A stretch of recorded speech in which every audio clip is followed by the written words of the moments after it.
Siar Muse, seputar isu permuseuman.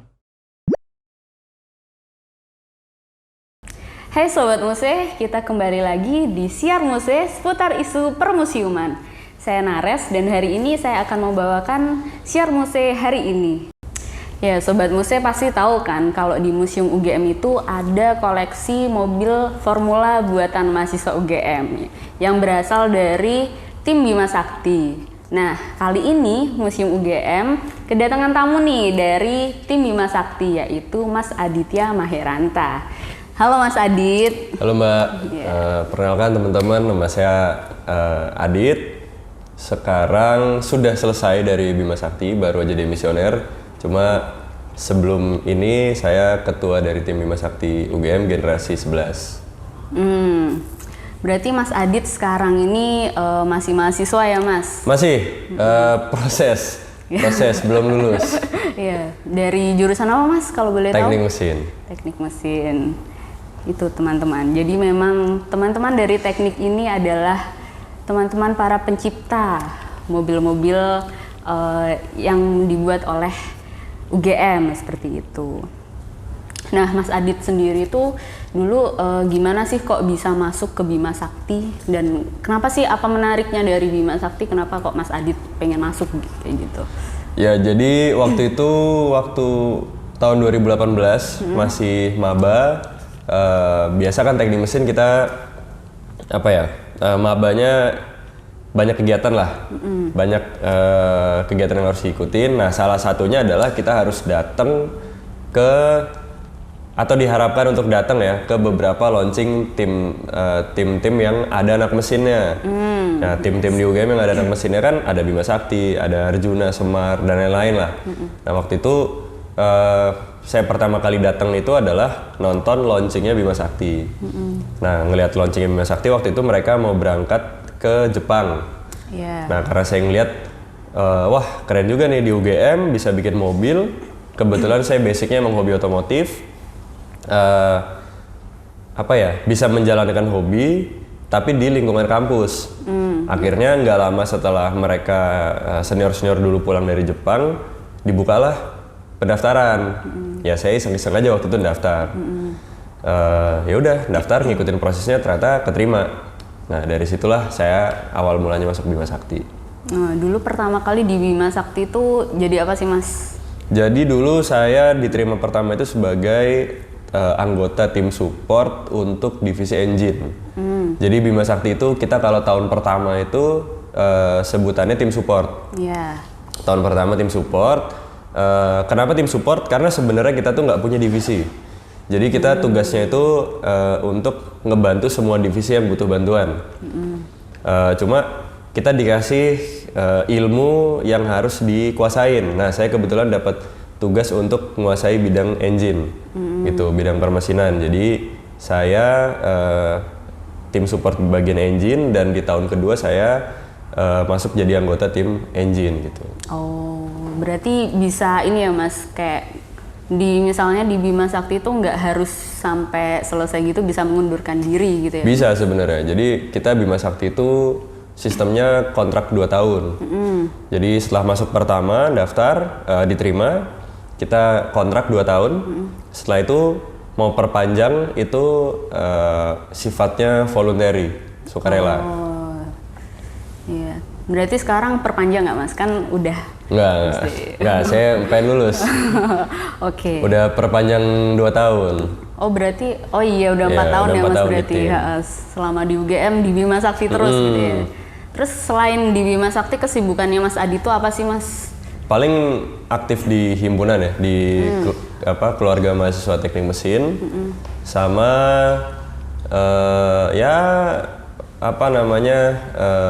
main-main aja. Maksudnya berteman, membangun jejaring dengan teman-teman di UGM yang lain-lain. Oke. Nah, gimana sih dulu ceritanya Mas Adit itu kok bisa jadi kapten gitu loh? Ya pada saat itu salah satunya memang karena di antara teman-teman yang masih di Bima Sakti pada saat itu, saya tuh yang paling lama udah di Bima Sakti kan. Karena saya kan masuk Bima Sakti lebih dulu dari teman-teman seangkatan. Jadi biasanya Bima Sakti itu nerima mahasiswa itu di tahun kedua. Nah, saya beruntung bisa masuk di tahun pertama sebagai maba waktu itu masuk Bima Sakti. Nah, dari situ ya pada saat saya tahun ketiga kan berarti teman-teman yang lain baru tahun kedua atau bahkan ada yang tahun pertama kan. Iya. Ya dari situlah saya ditunjuk sebagai kapten. Salah satunya itu ya terlepas dari pertimbangan-pertimbangan lain para senior ya saya nggak tahu juga karena biasanya kita di Bima Sakti kan milih calon kapten itu dari beberapa orang itu kan berdasarkan pertimbangan senior-senior sama teman-teman seangkatan. Gitu. Mas Adit sendiri tuh tantangannya sebagai kapten tuh apa sih Mas selama di Bima Sakti itu? Oke, jadi waktu saya jadi kapten kan masih masa-masa pemulihan setelah pandemi ya. Jadi tantangan utama secara operasional tim itu adalah nyari pendanaan. Dari sponsor itu sulit banget. Jadi selain itu ya, selain secara pendanaan memang juga kita kesulitan karena pada saat itu nggak ada anggota di tim yang pernah lomba.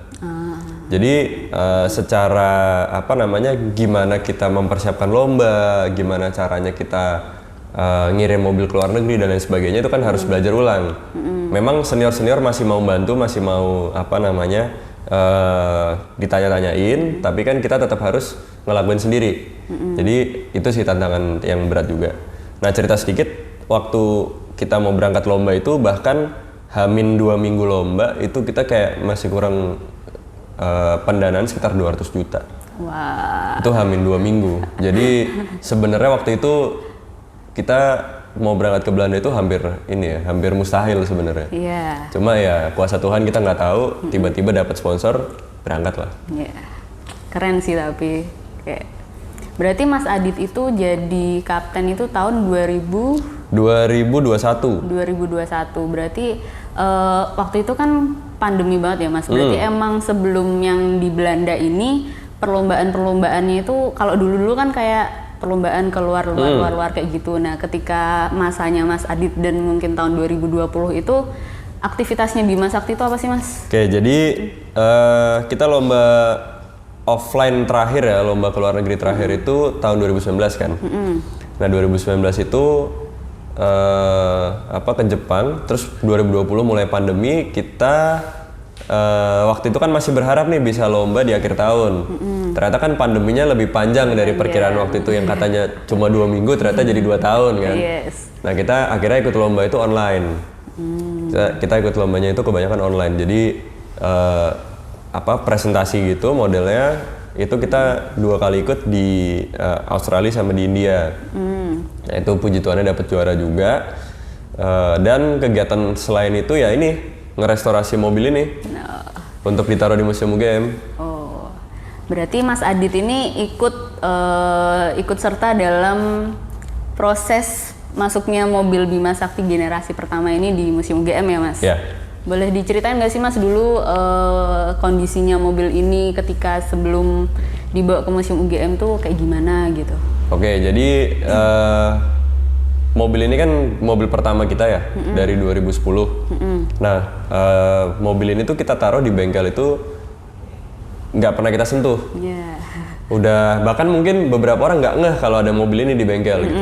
Kita ya cuma asal taruh aja pada saat itu. Terus waktu mungkin pertengahan tahun 2020 kalau nggak salah ya itu dapat info bahwa Museum UGM pengen mobilnya Bima Sakti ditaruh di Museum UGM. Nah, maka dari itu kita diminta untuk menyegarkan kembali kondisi mobilnya supaya layak untuk jadi koleksi museum. Nah, waktu itu kita mulai kerja di bulan Juli 2020. Tuh kita bongkarin dulu mobilnya semua. Kita bersihin part yang bisa kita bersihin. Kita kita cat ulang part yang bisa kita cat ulang, terus beberapa kita poles kayak misalnya nih motif-motif ini kan original ya, nggak mungkin kita ganti. Jadi ini nggak kita sentuh, cuma kita nggak kita apa-apain, cuma kita poles aja. Cuma kalau yang warna hitam ini ya beberapa nih kita cat ulang, termasuk mesin juga kita restorasi. Jadi mobilnya ya layak lah untuk ditaruh di museum. Gitu.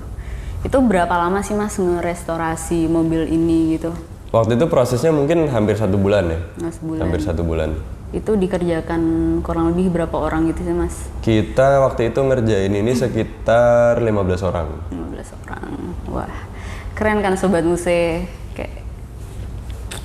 Terus tadi kan ini udah dibenerin nih mobilnya. Terus gimana sih bisa sampai ke Museum UGM itu?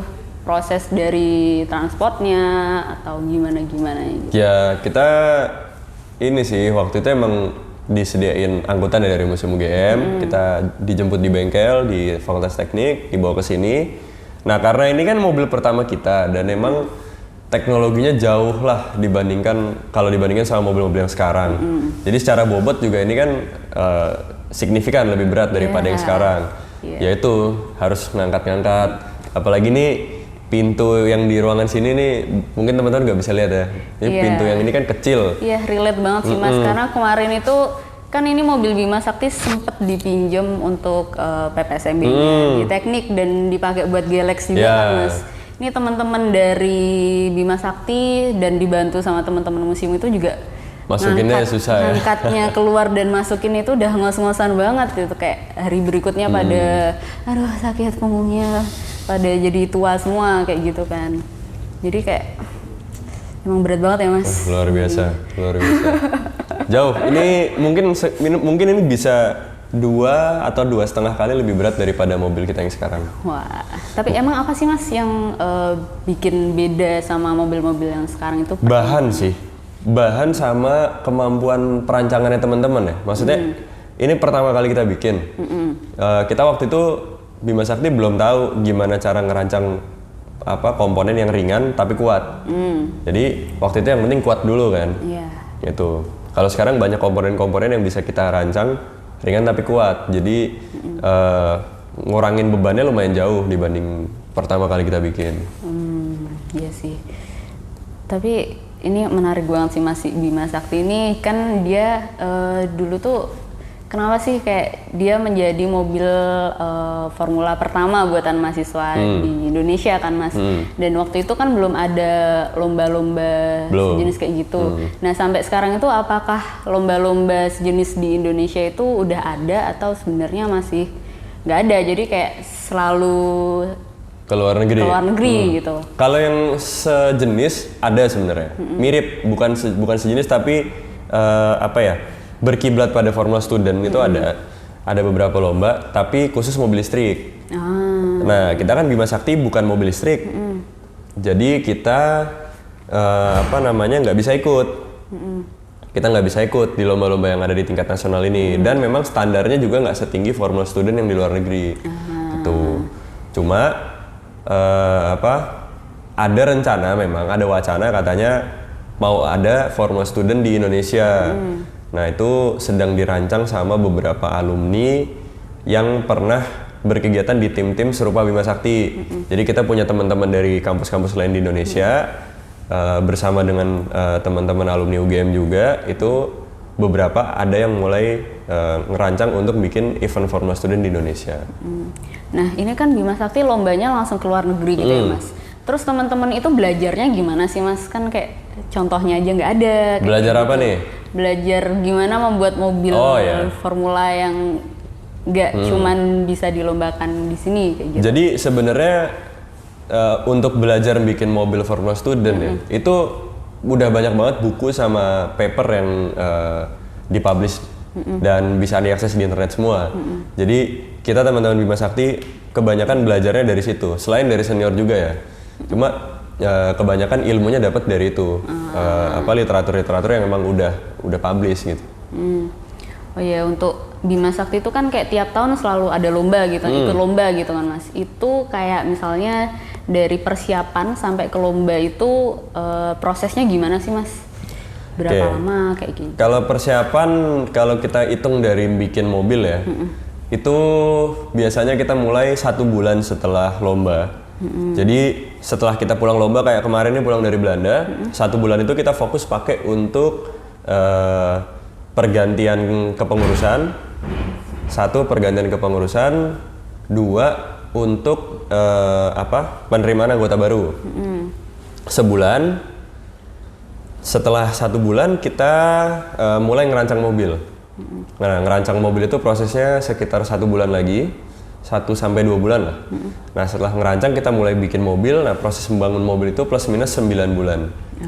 Jadi hampir 1 tahun lah untuk untuk kita persiapan dari mulai pertama ganti kepengurusan sampai lomba itu hampir 1 tahunan. Oh, berarti emang udah ngepas banget waktunya Bima Sakti. Timeline-nya ngepas.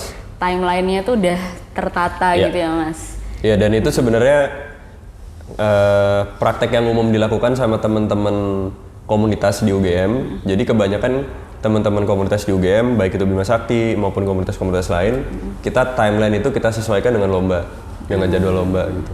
Oh, berarti emang lomba itu udah tahu waktunya kapan itu dari sebelumnya gitu ya, Mas. jadi kan tiap tahun tuh kan lomba nggak mungkin berubah bulan.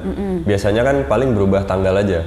Kalau katakanlah lomba di Jepang biasa Agustus ya, selalu Agustus tapi ganti-ganti tanggal. Kalau lomba di Belanda selalu Juli, ya udah Juli terus.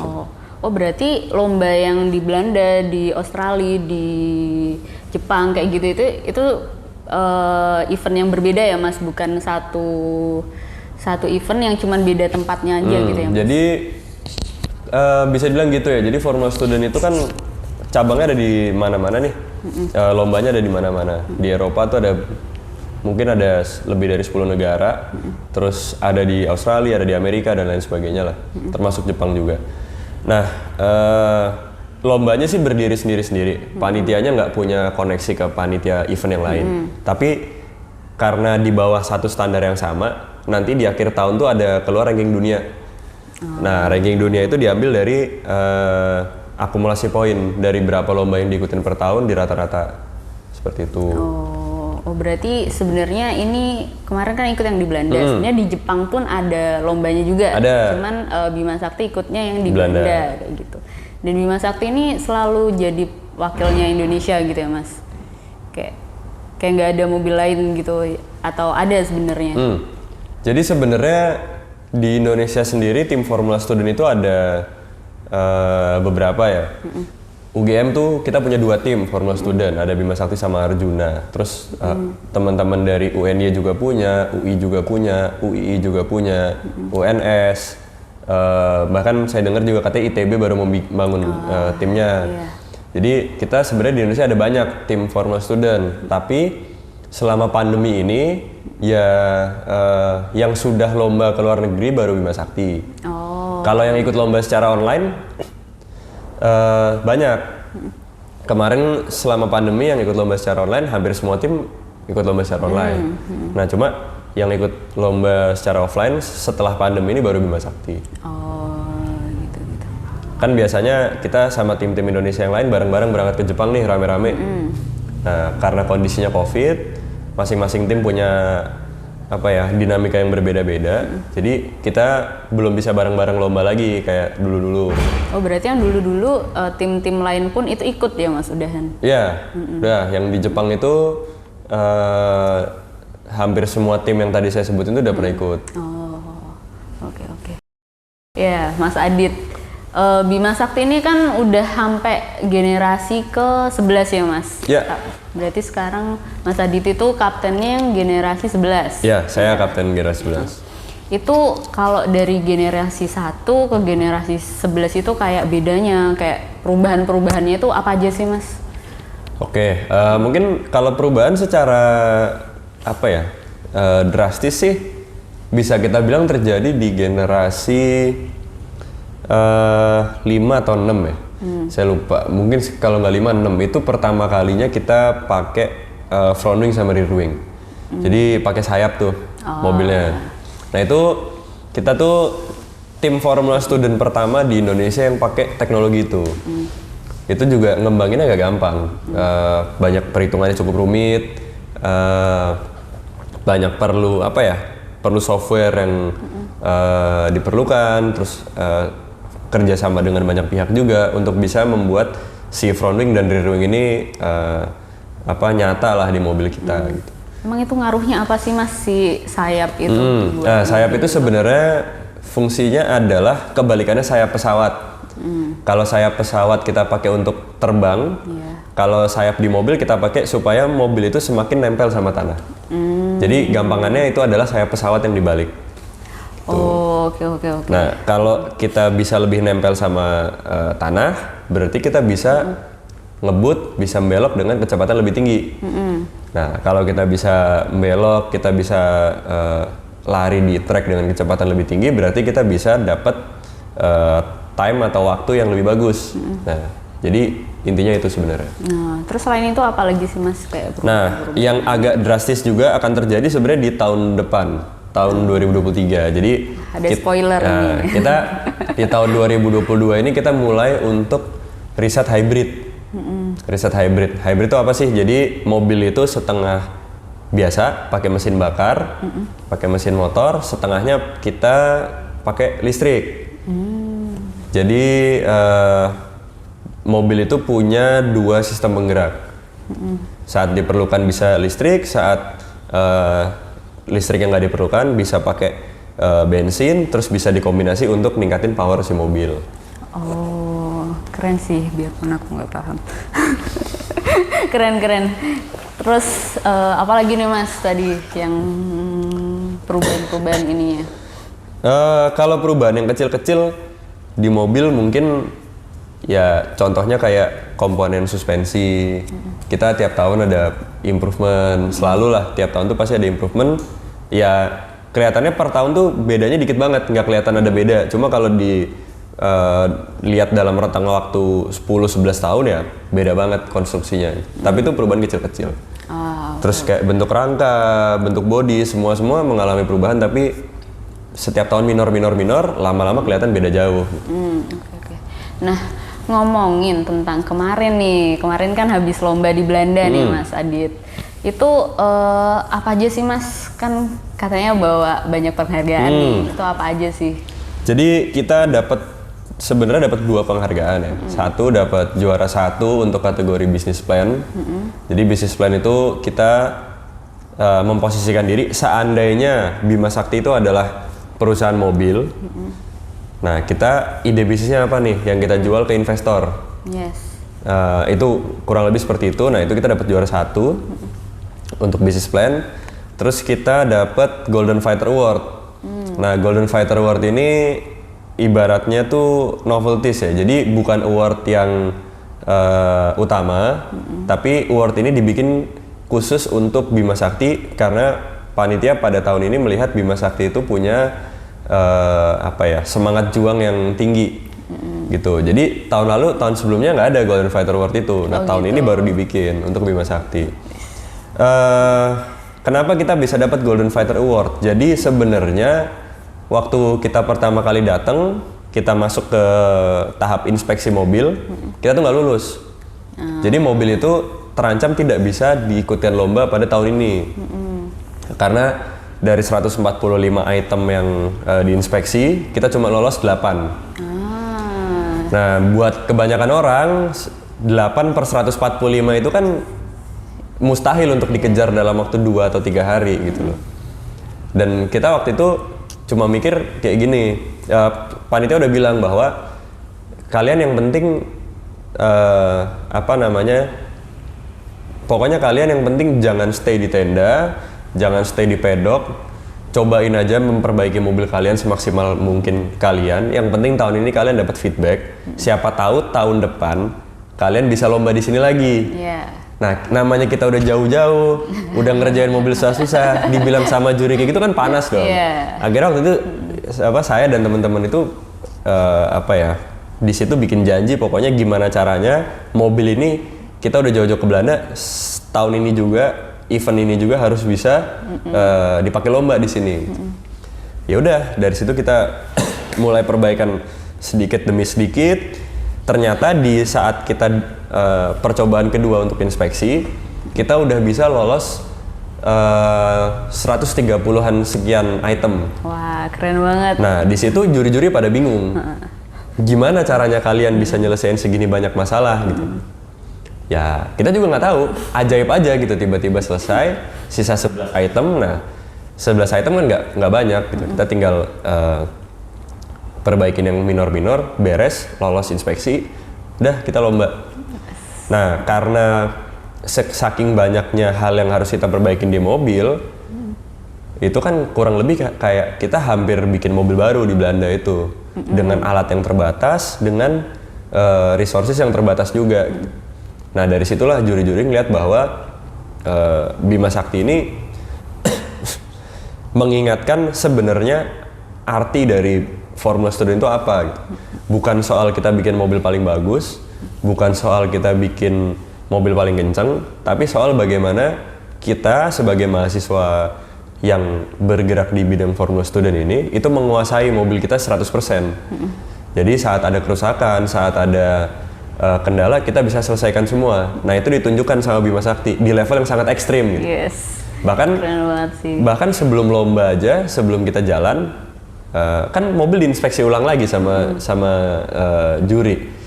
Terus masih ada komponen yang rusak di tempat, kita benerin di tempat dan beres gitu. Jadi hal-hal semacam ini yang ngebikin juri-juri itu ngelihat bahwa ini tim gila kata mereka. Keren banget sih. Nah dari situlah mereka memunculkan award khusus itu, si Golden Fighter Award itu. Wah, keren. Oke, terus itu sendiri gimana sih Mas, kayak proses dari sini menuju Belanda kayak gitu? Ya agak berat juga. Mungkin tadi saya udah cerita dikit ya. Jadi kita kepotong COVID hampir 2 tahun, kurang lebih 2 tahun. Nah dengan 2 tahun selama COVID ini, Bima Sakti hampir nggak dapat sponsor sama sekali. Hampir nggak dapat sponsor sama sekali sampai di bulan Februari, itu berarti kurang lebih 4 bulan sebelum lomba, itu kita masih kurang dana 500 juta. Nah sebenarnya kelihatan mustahil buat kita mahasiswa nyari dana 500 juta, nyari sponsor dengan nominal 500 juta di waktu yang cuma 4 bulan itu susah banget, nggak kebayang caranya gimana. Akhirnya kita nekat untuk pergi ke Jakarta, mobil diikutkan ke pameran-pameran yang ada, diikutkan ke event-event yang ada, sampai kalau mungkin bisa dilihat di sosial medianya Bima Sakti, ada yang mobilnya Bima Sakti ngedrift lah, ada yang mobilnya Bima Sakti kebut-kebutan di sirkuit segala macam. Nah itu kita pakai semuanya untuk mencoba mencari sponsor. Nah ternyata itu membuahkan hasil gitu. Mulai sedikit demi sedikit ada sponsor masuk. Sampai puncaknya itu di H-2 minggu lomba, kita masih kekurangan 200 juta. Nah, siapa yang bisa nyari uang 200 juta dalam waktu 2 minggu gitu? Sponsor tuh prosesnya nggak secepat itu. Cuma ternyata ada beberapa pihak yang pengen bantu Bima Sakti, dapatlah kita uang 200 juta itu dalam, kalau nggak salah kita dapat itu pokoknya Bima Sakti bener-bener uang itu tercukupi ya, itu H-3 berangkat. Wah. H-3 berangkat itu uang baru cukup. Nah, ya udah akhirnya kita berangkat. Berangkat pun masih ada kendala. Visa nggak keluar waktu itu. Udah mendekati hari keberangkatan, visa nggak keluar. Beruntungnya kita UGM gitu kan. Alumninya banyak yang kerja di kementerian, banyak yang ini. Akhirnya kita dibantu, dihubungkan sama KBRI Belanda. Nah, KBRI Belanda ngebantu kita untuk dapat visa dari pemerintah Jepang. Jadi mereka yang ngelobi pemerintah Belanda. Jadi KBRI Belanda yang ngelobi pemerintah Belanda untuk ngasih visa kita. Dan masih banyak hal-hal lain, bumbu-bumbunya banyak lah, sampai akhirnya kita bisa berangkat ke Belanda. Jadi itulah kenapa kalau dilihat di mobil kita yang kemarin ini ada tulisan modal nekat. Ya karena itu kita mau berangkat lomba ini modal nekat aja. Waktu itu pertimbangan kita bersama di tim adalah kalau kita nggak berangkat di tahun ini, kita nggak lomba di tahun ini, artinya anggota tim yang pernah membuat mobil dari nol, yang pernah ngerasain persiapan lomba itu udah akan lulus semua. Jadi kita nggak punya mentor lagi di tim untuk ngebantu kita persiapan sebelum lomba. Nah tujuannya adalah kenapa harus berangkat tahun ini, biar ilmunya itu turun terus. Nah makanya itulah kenapa kita maksain untuk berangkat ke Belanda. Iya, keren. Gila sih perjuangan teman-teman dari Bima Sakti ini kayak wah, gila kayak Mission Impossible. Yes, Mission Mission Impossible Impossible. banget. Kayak, wah, bisa ya kayak gitu. Oke Mas Adit, gimana sih Mas kemarin perasaannya gitu Mas ketika akhirnya bisa mengibarkan bendera merah putih ketika di Arsen itu gitu? Ya, itu tidak bisa dijelasin dengan kata-kata ya Mbak rasanya. Jadi untuk tim Formula Student bisa ngibarin atau bisa naik podium lah, bisa ngibarin benderanya masing-masing aja itu sesuatu yang langka gitu. Banyak orang yang berkali-kali nyoba itu belum berhasil juara. Kita pertama kali datang, pertama kali ikut lomba, langsung 2 kali naik podium gitu. Nah itu sesuatu yang sangat luar biasa. Tapi sebenarnya yang bikin terharu itu bukan semata-mata soal kita ngibarin bendera merah putihnya gitu. Emang buat kita itu sesuatu yang sesuatu yang sangat berharga karena kita bisa kasih hadiah ulang tahun Indonesia yang ke-77 nih. Oh iya, ya kan? Kita bisa ya, bawa pulang piala dan kita menganggap itu sebagai hadiah yang bisa kita kasih buat Indonesia gitu kan. Cuma yang lebih lebih dalam lagi maknanya itu adalah saat kita dapat apresiasi dari orang banyak gitu. Jadi ada beberapa orang di sana tuh adalah orang Indonesia yang sedang kuliah di kampus-kampus Eropa. Iya. Mereka ikut tim Formula Studentnya juga. Terus ada juga beberapa orang Belanda. Kita tahu kan di Belanda banyak banget orang Indonesia ya. Ternyata ada beberapa anggota tim Belanda itu yang punya orang tua salah satunya orang Indonesia. Dan ada banyak juga orang Asia Tenggara di sana. Nah orang-orang ini yang justru ternyata nangis saat ngeliat Bima Sakti naik podium gitu. Ada yang datang ke kita bilang, bro, thank you, gue bisa ngeliat bendera Indonesia berkibar di sini. Dia salah satu anggota tim Jerman, tapi orang Indonesia. Ada lagi yang datang ke kita bilang, bro, thank you, gue bisa ngeliat bendera ibu gue berkibar di sini. Ternyata dia adalah orang Belanda yang ibunya orang Indonesia. Jadi banyak banget pengalaman-pengalaman seperti itu yang bikin kita semakin menghargai atau semakin semakin punya banyak bisa memperdalam makna yang ada dari kita ikut lomba di situ gitu. Jadi kita dapat pesan yang ternyata kita tuh diapresiasi ya, ternyata kita tuh ditunggu-tunggu ya, ternyata kita tuh nggak kalah ya sama negara lain ya. Nah itu hal-hal yang luar biasa banget.